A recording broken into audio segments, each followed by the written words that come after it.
GoHighLevel how to use the chat widget. This is very useful for if you're trying to get leads from your website and you don't want to lose them. You can put them into funnels and workflows, or you can just have it all into the GoHighLevel CRM for texting them right back or emailing them right back. To put it into a website like this, we're using WordPress and we're using the theme Divi.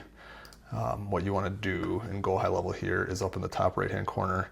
You can get it for WordPress. It gives you the lead connector plugin. I like to not use plugins just because more plugins on your website for a WordPress site will slow it down. So you just click here, get code. You will copy and paste this code. So you copy it, come back to your website. For us, the example here, we're using Divi Theme. This is WordPress, we're logged in. Come down to Divi, come to Theme Options, and then on the top here, click on Integration, and then you want to paste the widget here in the body code. Click Save, and then your widget will show up in the bottom right corner of all your pages on your WordPress website.